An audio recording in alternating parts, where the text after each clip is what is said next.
Alright, welcome back now to the second episode of the Act Normal podcast with me, Waleed, and my co-host, Mr. Yusuf. Is that how you're going by, Yusuf? Actually, no, Suf. You can call me Suf. S-U-F. That's actually one of my friends' names. I think you know. You know what the crazy thing is? I didn't ask. Yeah. Alright, well, right now, apart from you not asking, Yeah. what's happening right now is the Oscars. That's true. And I wanted to talk a little bit about it. All right, I have Straight away. I have zero knowledge or interest in like these award ceremonies, so Willie's gonna lead the discussion. I'll just give like whatever input I can give, if I have. Yo, you know what? What? I didn't ask. Anyway, so That's true. right now, as it stands, Everything Everywhere All at Once is like the movie that's like getting all the individual awards. It's pretty much winning all the individual awards right now. It hasn't ended yet, so I don't know who's won like Best Picture or any shit. Yeah. In fact, I'm gonna check that as we speak because I'm actually curious to know who won all that shit. While he checks that, the only thing I know about this year's Oscars is that Tom Cruise didn't show up. Okay, so you said Tom Cruise. Yeah, so Tom Cruise isn't at the Oscars because he didn't get nominated for anything.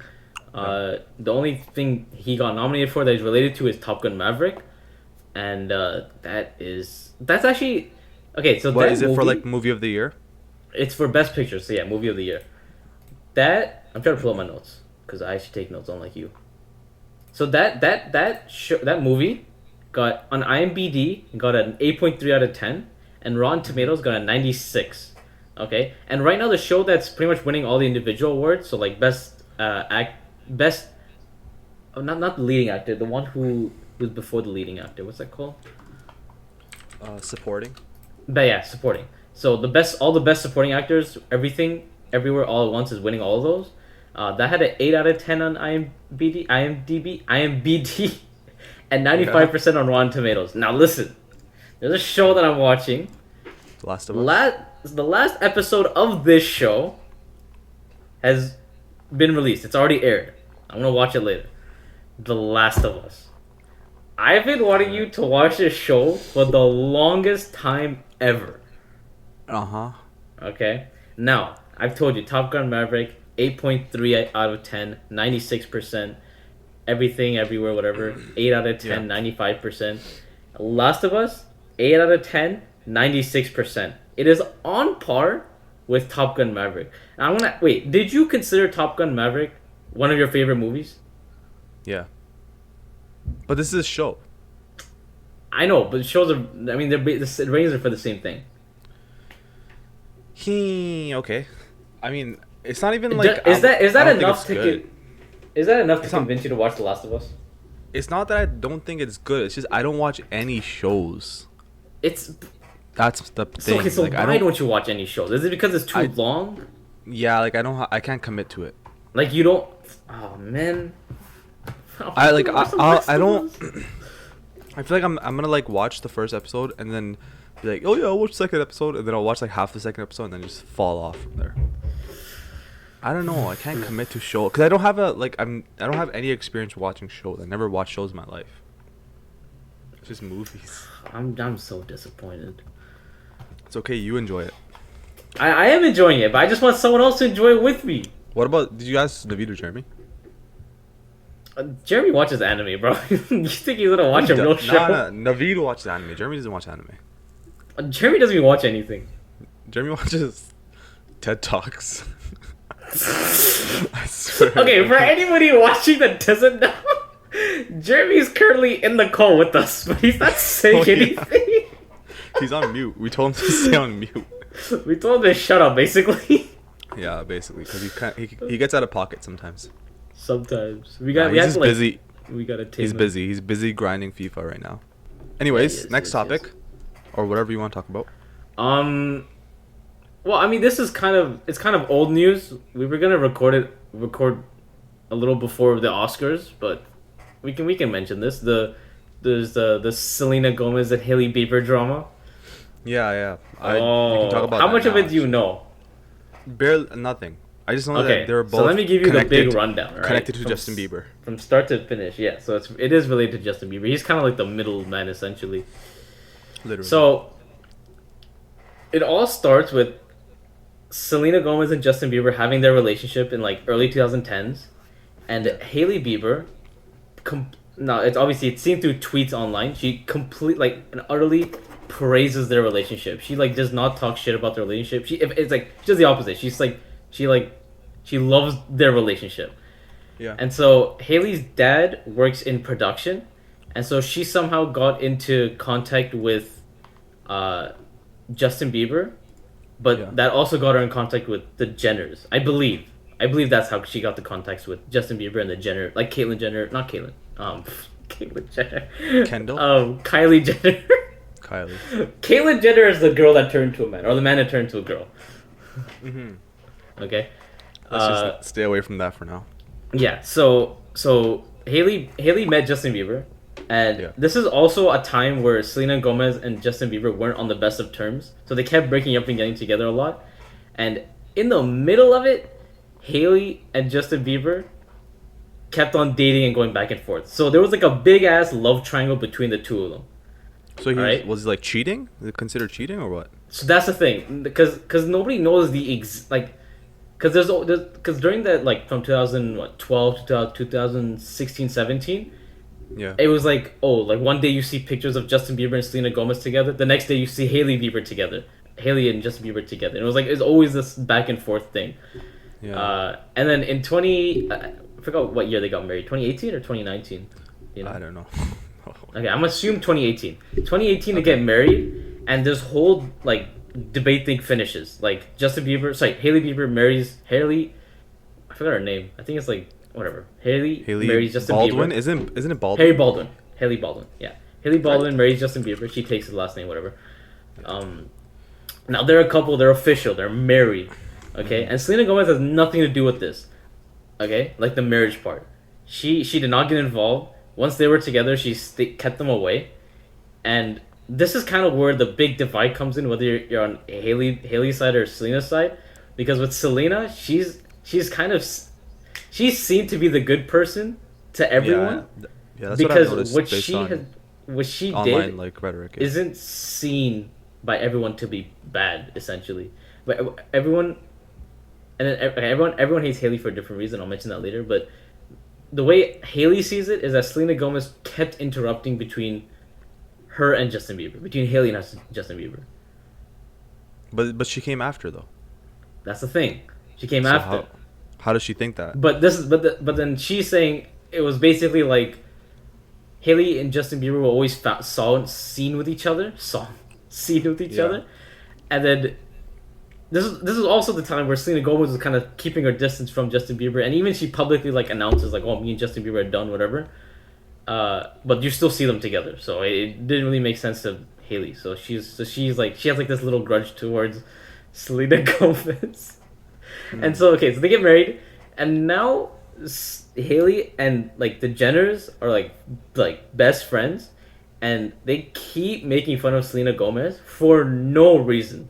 So I believe essentially like before COVID or during COVID, and a little after COVID, Selena Gomez was like seen putting on a lot of weight, and Hailey, Kylie Jenner, all of them, they just kept like destroying her, saying like, and they kept like releasing shit. There was one video they released on TikTok saying, "Oh, God's timing," right after a picture of Selena Gomez like gaining a bit of weight was like trending, and then it immediately deleted the TikTok. And then even after they deleted TikTok, she even still mentions it has nothing to do with Selena Gomez. Oh my god. And she got hated for it. All right. Now, wait. I have in my notes. So far, this is all as petty as I thought it would be. It's so fucking petty. I thought there was something serious to this, man. No, there's nothing serious. There's nothing serious to this. I mean, well, that's to us, because we don't consider that to be anything serious. It's just two people. It's just like a love triangle, and just trying to figure it out, essentially. But to everybody, to like the mainstream media, this is like their bread and butter. This is what they care about. Yeah. It's just drama, yeah. Yeah, it's drama at the end of the day. That like who doesn't fucking like that shit? Yeah. So after I've told you that, are you on Selena's side or Hailey's side? Bro, I mean, okay. Let me think. Let me This think. is the big Let me debate. think about this. Okay. So listen. I'll tell you why some people might hate Selena, because Okay. she publicly announces her and Justin Bieber aren't together, but even after she says that, they're still hanging out together, while it's 50-50 if Hailey and Justin Bieber are dating.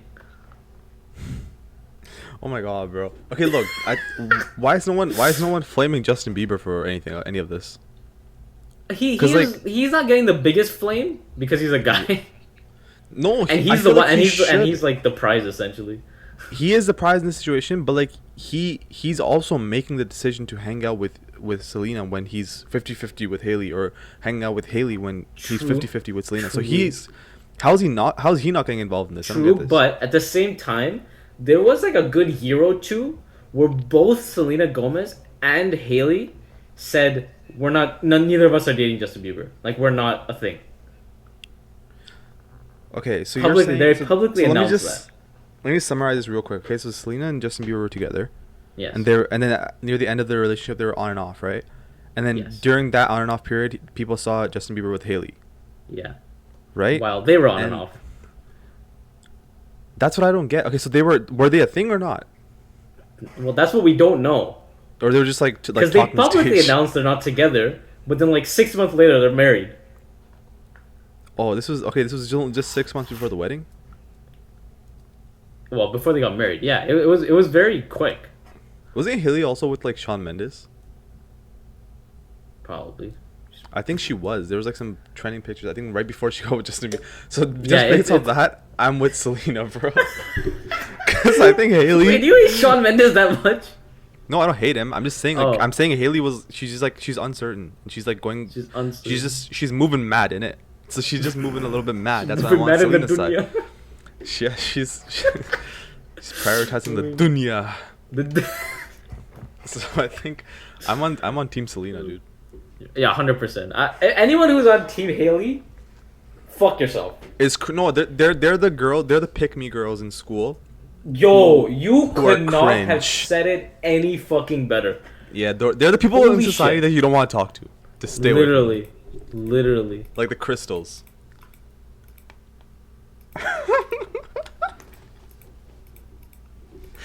No cap. Crystals and the yo-yos.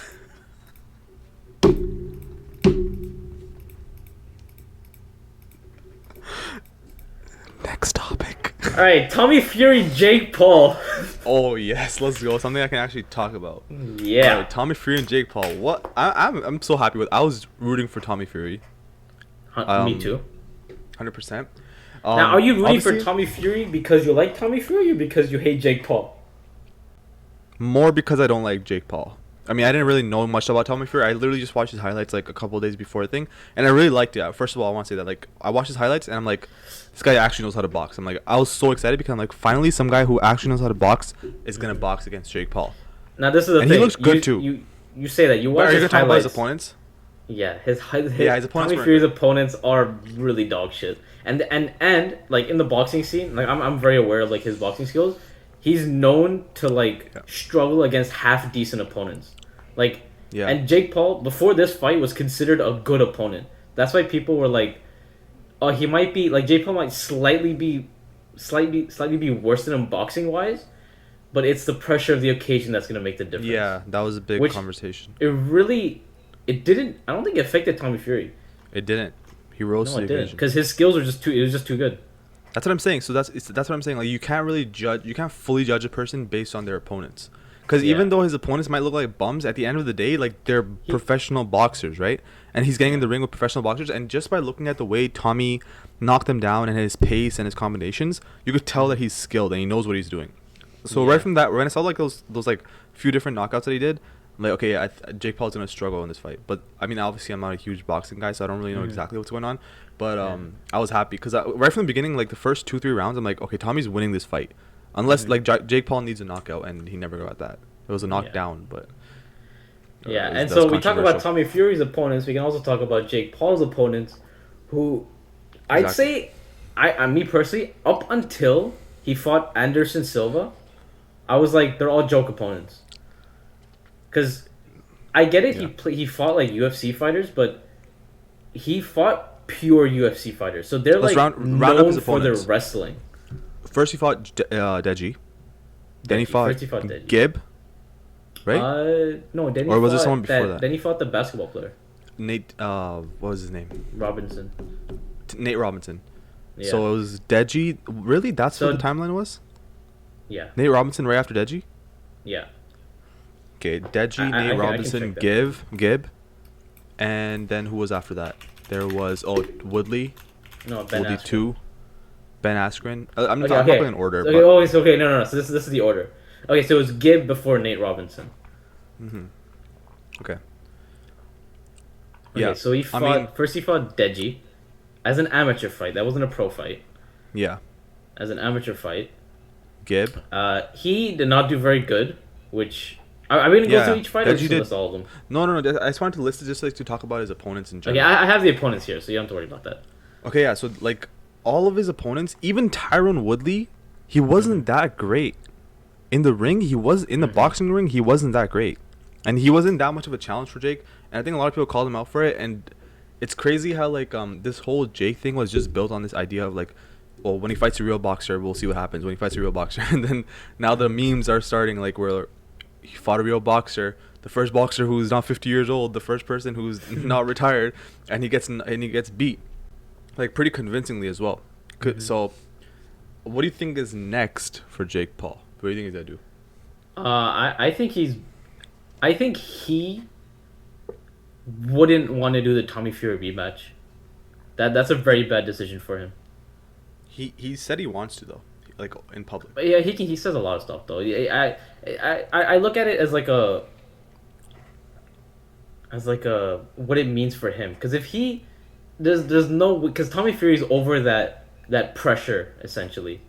He might fight Tommy Fury again if a fight happened in between that. I see. But then I don't know who he'd fight, like Dylan Dennis or something. But he's not even that good of a boxer either.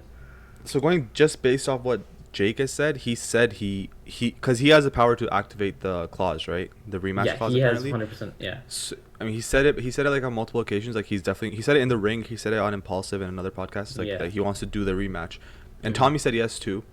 So yeah, but that's a good point. Like Tommy has like leveled up after this fight. Yeah. He So it's doesn't gonna have be that pressure on his shoulder anymore. He knows he can handle the stage, the big stage, which he's never had really before. Because his brother is the one that had the huge stage, not him.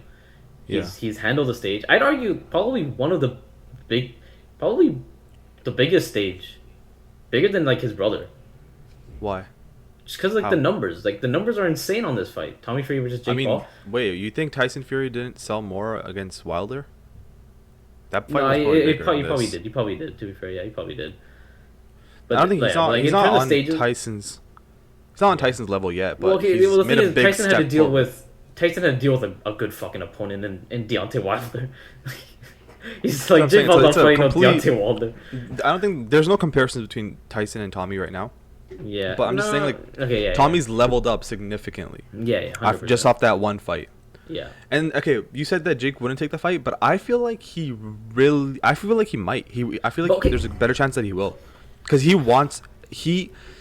don't think he really cares about. It's not true, because he is very strategic in the way he like picks his fights. He is. He's very strategic. He's very smart. But he's gonna. But he also understands like meme culture, and he knows that he's gonna be absolutely destroyed if he. I feel like he has to, in a way. He's like obliged to do the rematch.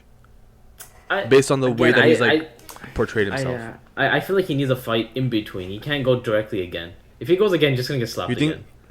He'll get knocked out. I'm pretty sure. You think it'll be KSI? No. I think I know KSI's not ready for him yet.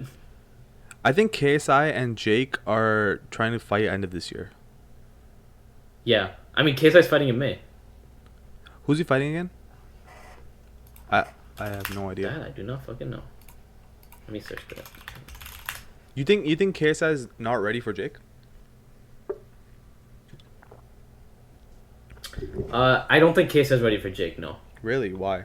No, because I've seen enough of KSI where he needs a lot more experience that Jake Paul has, like an incredible amount of experience he doesn't have. Because Jake Paul has gone in a ring with, he's gone in a ring with inexperienced boxers like Gibb, Deji, Nate Robinson. He's gone in a ring with people that are like fucking dogs. Ben Askren, okay, I get it was a one punch knockout, but that guy's a beast. Like the mental toughness to like go through a whole camp, knowing and like even seeing what that guy did in UFC is like kind of challenging. Tyron Woodley, I mean, he went what 12 rounds with Tyron Woodley, something like that, like in total. I'd say Tyron was more intimidating than Ben, bro. Ben was not a mental challenge obviously 100%, or a physical 100%. challenge. Yeah, 100%. Well, I mean, Ben Askren was like a week before the fight, he released like footage of him like punching a bag. It was slow motion. Stiff. It was so stiff. I remember that. And so that threw me off a lot. I was like, oh, Ben Askren, maybe he'll fight or maybe he'll do something.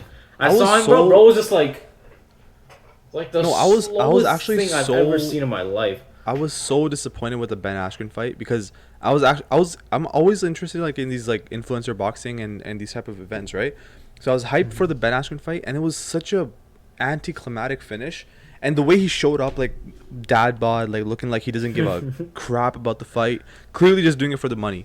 And that was like one of the most disappointing. So ever since that day, like Ben Askren in my head is a bum, bro. I have zero respect for Ben Askren. Whoa, relax. I don't care what he did in the UFC. Relax. When you come into influencer boxing, you step your game up. You step your game up. All right. Yeah, I don't plug it for that one. You can't say that. I'm being facetious, dude. But also like I lost respect for him. I'm just joking. Anyways, he's definitely lost like. No, respect's not the word. It's like credibility. Credibility. That's the word. He's Ben lost Askren, that. right? Yeah. Yeah, like no one rates him anymore. Like no one rates him. No one. Like he's just a meme. He's like 40 years old. He was a meme before he fought Jake Paul, and he turned to a bigger meme. No, it doesn't matter if you're 40 years old. Anderson Silva has he has a legacy, okay? Even at 50, losing to Jake Paul, people still praise him. Ben Askren is a bum. He's a scrub. He's a spurg. He's a rat. He's a fat rat. Wait, how was he a meme before fighting Jake Paul? Didn't you? He got like the fastest knockout ever in the UFC history. Have you seen that? Oh, you're talking about that? Yes, that's what he was known for. God. He was known for being an L. That was his claim to fame. That was his claim to. I swear half the people who know. No, I promise you, that was not what made him famous. I swear half the people who know Ben Askren, they only know him because he got knocked out by Masvidal in like the first 2 seconds of the freaking round. That's crazy. Of the whole fight. He's a bum. You're not saying this. He's not. He used to destroy people. Okay, he lost to Masvidal in the first 2 seconds, but that was the luckiest like flying knee in the world. No, I'm just saying. Like when Jake picked this fight, there's a reason why people clown on him, because they knew that Ben Askren is not anything special, at least at this point in time. Yeah. And he had like surgery on his knee or his elbow or something. A lot of surgery, yeah. Like that was just, I was like hoping against hope that he would do something against Jake Paul. That he was like somehow like, oh, maybe I don't know something. Maybe like, oh, he's a UFC champion. Like, not, is he even a champion? Who? Ben Askren. Did he win the belt? Yeah, he was champion at one point. I'm pretty sure. All right. I need to fact check that. He has. Oh, wait, I need to. Oh no. Was he ever champion? He had to be. Why? He only has 2 losses on his record. Let me check this. He won an Olympic medal. Okay, Olympic. Yeah, medal. I'm pretty sure he didn't win. I don't think his UFC career was that insane. But that was his whole career. That's what I'm saying. Yeah, it wasn't a bad. He's a wrestler. He's literally known for wrestling, and Jake Paul fought him. Yeah. I mean, well, yeah. That's the whole thing. We're saying Jake Paul, he knows how to pick his opponents. Yeah. Okay. Where were we? What were we talking about? So yeah, we're just going through the fighters. So Ben Askren, okay, he was kind of bummy when he fought him. Tyron Woodley. Now, for me personally, I felt obviously disappointing, 100% disappointing. In the UFC, he had so much power; it was unbelievable. Like, he wasn't known to box, but he had so much power. He was known as a striker, though, right? No, not really. He was kind of mixed. He was kind of I mixed. swear the verbiage that they were using throughout this whole fight is like the greatest striker in the UFC. Yeah, okay, but that's not boxer. That's different. I know, I'm saying like, but striking is the closest thing to boxing that happened in the UFC, right? That's why they were like, this is a good fight. Yeah, but striking in UFC is much different than boxing. Like it's a complete, like the way you stand. You can even kick in UFC too. So I feel like there's even though he's a good striker. It's just like an opposing thing to wrestling. Boxing isn't his strong point. Right? It's like an opposite of wrestling. Like, because in UFC you do grappling and wrestling, and then you do striking. There's two basic main things that you do in UFC, mixed martial arts, right? Yeah. So that's what they're trying to say. That's what they're trying to sell the fight. They're like, don't worry, Tyrone is not a wrestler. He's a striker. That's why he's gonna somehow be a good boxer, which clearly he wasn't. He's a bum. Another bum. Got knocked out. I'm trying to search something. So there's a certain style he had. It's now you say striking. There's actually two different striking. There's boxing, and then there's kickboxing, boxing, and there was one more, Muay Thai. He mastered like those three combined, which is very different than boxing because boxing is literally how it is boxing. You know what I don't understand? If he has all these skills, why did he look so stiff in the boxing ring?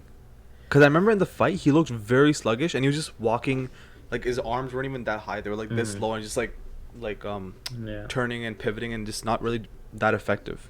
Yeah, well, it could be two things. The occasion was definitely a lot bigger than most of his fights in the UFC. And also, it's when you're boxing someone, it's a very different stance to how you fight someone in UFC or strike in UFC. In UFC, you're a lot lower, you're a lot more wider. In boxing, you're a lot straighter and you're more forward towards a person.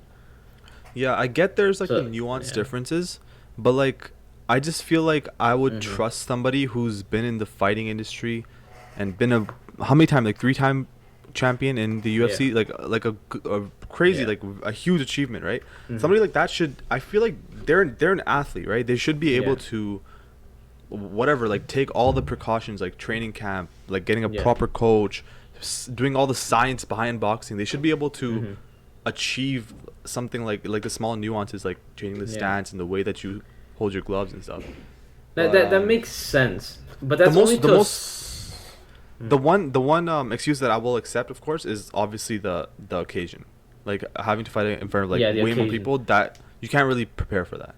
Yeah, but that's not. I don't think that's a valid excuse because he's like he's been doing it for so long. How can like one fight like stress him out that much? And it's Jake Paul. Like and it's Jake Paul is not bad, but like he's also not like Floyd Mayweather or some insane boxer. Yeah, but I was gonna say there's also like it's not just the occasion. It's the fact that I get it. Tyron Woodley's been like part of the fighting game for like a long time, but Jake Paul has been strictly boxing for like for that fight like for a good year and a half, 2 years. So it's easier for Jake Paul to play the boxing game than it is for Tyron Woodley to play the boxing game. So I think that's why you saw like in the first fight it was a split decision, because Jake Paul can play for the points and he can play for like the boxing game essentially, because boxing is not saying like IQ, right? Because I think in the first thing Tyron Woodley lacked IQ, because there was parts I remember where like he could have played more aggressive or more defensive, and he just had no idea what to do. It's just he doesn't really know what he's doing essentially. But I'll move on to Anderson Silva. This guy is someone I had a huge respect for going into the fight, because he was a UFC fighter. He was also known for striking, Muay Thai, kickboxing, boxing, and he switched to boxing. Okay, first he was a kickboxer, then he switched to UFC with like mixed martial arts, everything. Then he went to boxing, and in boxing he was doing pretty well. He wasn't like beating bums or anything. He was beating like good opponents. Yeah. But then it's a huge age difference between Anderson Silva and Jake Paul. It's when you're younger, you have the recovery in between rounds 100%. That someone like Anderson Silva just won't have. Exactly. Yeah. He's 50, right? 50 something. He was really old. So that I mean, it's not like he got knocked out or anything. He got knocked down. He didn't get knocked out, right? He got knocked down, yeah. Yeah, he knocked down, not knocked out. TKO, right? Yeah. No. It was decision, but I don't. It was I don't remember points, if he right? got Yeah, okay. knocked down or not. Yeah. So it was just big knocked points down. because he got knocked down. And then obviously the Tommy Fury fight came up. Uh, obviously, age is very similar, so recovery and all that is not going to be an issue for either of them.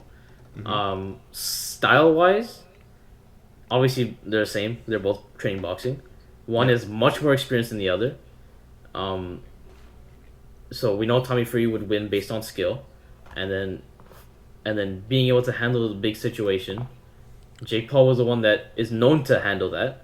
But then Tommy Fury is just too good for Jake Paul. I mean, yeah, look, 100%. When I was watching the fight, I just saw Tommy Fury showing that he's a boxer, and Jake Paul showing that he's not a full boxer yet. Not He's yet. not. That's he's the not. important thing. Not yet. Yeah, like I mean, he's a professional boxer and he is Yeah. skilled, obviously, but like the difference in levels was clear in that fight because Mm-hmm. it was just Tommy Fury just picking and choosing when to punch, and it was just Jake Paul on the back foot for most of the fight. Yeah. And Jake Paul was Yeah. Jake Paul just wanted the right hook so badly. He just wanted to hit him with the right hand, Yeah. and Tommy is too fast for him. Cause Tommy is not a 50-year-old Anderson Yeah. Silva. He's not a UFC fighter like Tyron Woodley or Bum Askren. He's not Gib, a crab who's squatting up and down. He's not a basketball player. He's an actual boxer. Yeah. So it was a big L for Jake, obviously. Like, Mm-hmm. I mean, all the memes that he creates, like with the Floyd Mayweather, it kind of came back to bite him in the ass, right? Because he's like Yeah. the second you don't fight a 50-year-old retired MMA fighter, you get shit on, and that's exactly what happened. So I mean, as a neutral, actually, I don't think I'm really a neutral, but I mean, I wanted to see Tommy win, and I'm happy. I was happy with that fight. All right. Yeah. All right. So what next? You're saying Tommy Fury again? I think he will. Yeah, I think he will fight. You're saying not really what he will. What do you think is What I good want? for him? Do you think Tommy Fury again would be good for him? For Jake? Yeah. Would it be good for him? I don't know, bro. It's hard to say because he could go on some insane arc and like. No. There's no arc in this. It's What? there's a good chance he's gonna lose again. Oh, okay. Then obviously, Because it's not good for him. there's no magic that happens. The only magic that happens is if one of those overhand rights like land. That's the only magic. No, but that what can if happen. what if he like completely changes his training regimen but he's not gonna change his style, right? It's like No, unless the you fight happens can't in like change his style a that year or quick. two. Yeah, it's Tommy Fury's I wanna mastered just being able to handle an opponent, and for Jake Paul to come up with something completely new that Tommy Fury's never seen that's not gonna happen. I'd like to see it happen. I don't think it's good for Jake then. If it's not gonna mean like a significant change in his boxing style, Yeah, it's obviously not gonna be good for him. And I think he's in a like. There's one part of me that says like because he's like this very passionate type of person yeah, who just does what he says. He might do it. He might do the fight, the rematch. yeah. But also because he is also very strategic, so he might like take another extra fight in between. Now, extra fight. I'm proposing a older rivalry, Dylan Dennis. Yeah, Dylan Dennis. I don't really So- know much about that guy. He's a weirdo. So He's Dylan like, Dennis, so the guy's was he American? I think so. He's just American? friends with Connor. That's all I know but about him. for some reason he has an Irish accent. He's friends with Connor. Yeah, maybe. Just Yeah, named so Dylan. he's Connor's sparring partner, and he's a wrestler. So he's not even like he's like an out and out wrestler.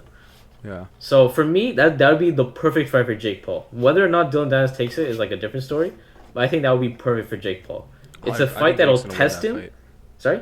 I think Jake would win that fight. Yeah, 100%. I believe he'd win it. It's a good fight, and then he can fight Tommy Fury again if he wants to. But for me, I just want to see KSI versus Jake Paul. That's the fight I mean, yeah. everyone wants to see. That's gonna be huge. I hope that happens at the end of this year. That'll be interesting to see. That would be interesting. I feel like it's not gonna happen at the end of this year, because KSI's fighting in May. Jake Paul's probably gonna fight again in like summer, and then they could it's I don't know, because I don't know who KSI's fighting. Who's he I fighting? think they might just continue milking it. Honestly, let the story build, get it even bigger than it already is, and then when the time is like perfect, when people start to give up hope, that it's actually gonna happen, then they're gonna finally announce it. So KSI's next fight is against Joe Fournier, who I'm gonna be honest, I don't know much about. I know he is a professional boxer, just like Tommy Fury. But I know all I do know is that he's fought slightly better opponents. Nothing that crazy, but he has fought better opponents than Tommy Fury. So that is basically KSI's level in terms of like Jake Paul, Tommy Fury. That's a very similar level. Mm-hmm. Now I believe this is my true opinion. Now, if KSI beats Joe Fournier, I think right after Jake Paul's next fight, those two can fight again, or fight. Jake Paul and KSI. Jake Paul and KSI. If KSI beats Joe Fournier, just because it's literally a professional boxer. He's his age. He's in the middle of his career, and Tommy Fury was basically in the same position. Jake Paul lost to him. KSI beats this guy. So this is gonna be KSI's biggest test, right? 100%. I mean, it's always their biggest test, no matter what. They're gonna hit a ceiling at some point. You know, Jake Paul's hit his ceiling. His ceiling is professional boxers at his level or his age range. People who've been in the game for a long time. Okay, but I don't think Swarms and Pineda and Face Temper were challenges for KSI. I think Logan Paul was a bigger challenge. I think the challenge with Swarms and Pineda was that it was 2 fights in one night, which it might not seem that much, but when you fight at the start of the event and at the end of the event, there's like a time in between where like you lose all that energy that you had for the first fight. And it's like you have to get back in the mode for the second fight. Like there's not been that many people that have fought 2 opponents in one day. That's like, but also, I've never seen that happen. But also that gives you a lot of recovery time too, doesn't it? I mean, it goes both ways. Recovery in one day is like insane. It's not even a day. It was like a few hours. Yeah, a few hours. I mean, and also like because they're lesser skilled opponents, he knows that the fight's not going to go that long anyways. I mean, how it was like first and second round for both, or third round for Pineda. I think he finished Swarms in the second round, or first or second round. I think he finished Swarms. No, he didn't finish. He finished Swarms before Pineda, but Swarms gave him a better fight. Pineda was, I don't know what the fuck he was thinking that day. He's made a huge comeback recently. He's won like 2 fights, I think. Yeah. He's actually decent. I just don't think KSI was the right fight. For him, it was the occasion as well. He cracked under the pressure. 100%. I feel bad. I felt bad looking at it. I feel bad. Yo, but his entrance on that mystery boxer fight, when he was a mystery fighter. Yeah. I don't know if you saw it, but bro, that entrance was the best ever. So he was fighting some other guy. I forgot his name. He was fighting this guy. I think he was in the same training camp. Sorry, who? The recent one? The recent mystery entrance? That just happened, right? Okay, I think I remember seeing. It happened a few weeks. He was like walking out of the car, right? And they're just showing his feet and stuff. Was that the entrance you're talking about? No, I don't. Okay. No. This is the one under Jake Paul's undercard. Oh wait, no, KSI's undercard. KSI's Face Temper undercard. Okay, I don't remember it then. I think it was. It was under Face Temper, KSI's undercard, and basically Pineda was fighting some guy who was in Fousey Tube's camp, and the mystery fighter was like, "Oh, who's a mystery fighter?" And this guy just comes out of nowhere. Everyone was just laughing, but then he put in like a really good performance. Albeit it was against like who the fuck knows? I don't even know who that guy was. I think it was like B Dave or something. Yeah, B Dave. Okay. Anyways, let's wrap up this conversation. All right, guys, that was the end of episode 2 of the Act Normal podcast. Make sure you tune in next week because we're gonna be uploading another one. We're recording it right now. We'll see you in the next one. No, we're not. We're definitely gonna record it tomorrow, not right after. No, next week. When we're recording it next week. No, we're recording it now. Shut up. Okay. It takes time to edit. Anyways, see you later from your host, Suf and Willie.